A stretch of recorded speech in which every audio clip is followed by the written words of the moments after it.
বড় লোকের মেয়ে যখন শ্বশুর বাড়িতে থাকবো না বলে।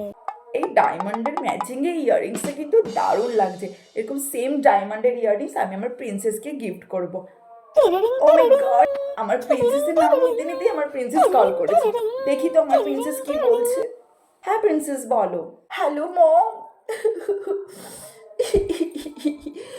মম, কি হয়েছে প্রিন্সেস, তুমি কাঁদছো কেন?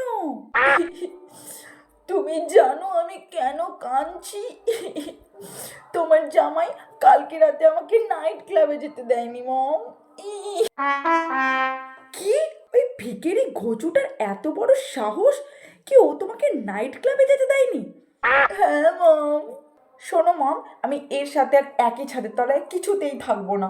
তুমি এক্ষুনি একটা ডিভোর্স পেপার রেডি করো মম, আর এসে আমাকে এক্ষুনি নিয়ে যাও। আমি তো তোমাকে আগেই বলেছিলাম প্রিন্সেস যে এরকম ভিখারিকে তুমি বিয়ে করো না, কিন্তু তখন তুমি আমার কোনো কথাই শুনলে না। তুমি কেঁদো না, আমি এক্ষুনি যাচ্ছি উকিল নিয়ে তোমার সো কল শ্বশুর বাড়িতে, আর তারপরে গিয়ে তোমাদের দুজনে আমি ডিভোর্সটা করিয়ে তোমাকে এক্ষুনি নিয়ে চলে আসবো প্রিন্সেস। আমি এক্ষুনি উকিল নিয়ে যাচ্ছি। আর তুমি জানো মম, ওর মা আমাকে কি বলেছে কালকে? তুমি 1টা পর্যন্ত কেন ঘুমাচ্ছ? তুমি সকাল 10টা পর্যন্ত ঘুমাও। কত বড় সাহস বলো তো মম? সকাল 10টার সময় ঘুম থেকে ওঠা যায়? কি?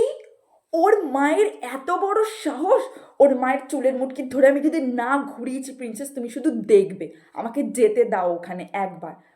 আর তুমি জানো ওর বাবা আমাকে বলছে চা করে নিয়ে আসতে। কত বড় আস্পর্ধা তুমি ভাবো।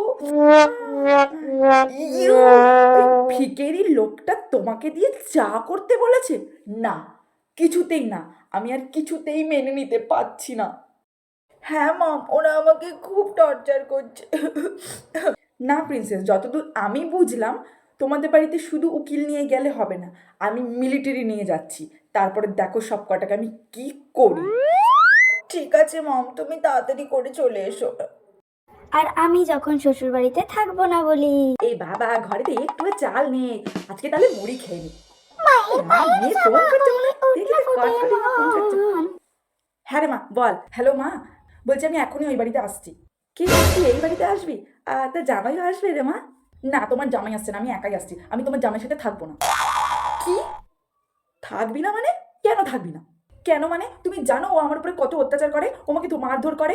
আর তোকে এমনি এমনি মারে নাকি? তুই নিশ্চয়ই মার খাওয়ার কোনো কাজ করিস। বিয়ের আগে এইখানেও আমার কাছে মার খাওয়ারই কাজ করতে, ওই জন্য তোকে মারতাম। তোকে মারে না, ঠিক করে। আমাকে খেতেও দেয় না, এমনকি ওর মাও আমার উপর অত্যাচার করে, আমাকে মারধর করে, আর সারাদিন খাটায় মা। তা কাজ করবি না তুই কি ওখানে পায়ের উপরে পা তুলে বসে বসে খেতে গেছিস না কি রে? তুমি কেমন মা গো?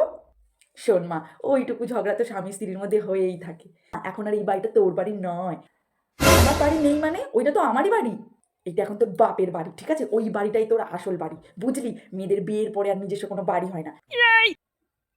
আর আমরা গ্রামে থাকি, গ্রামের লোকজন কি বলবে? মেয়ে বিয়ের পর এখানে স্বামীকে ছেড়ে বাপের বাড়িতে রয়েছে, তো মারধর করে তো তখন তুইও এক ধোকা মেরে দিবি, কিন্তু ওইখানেই থাকবি।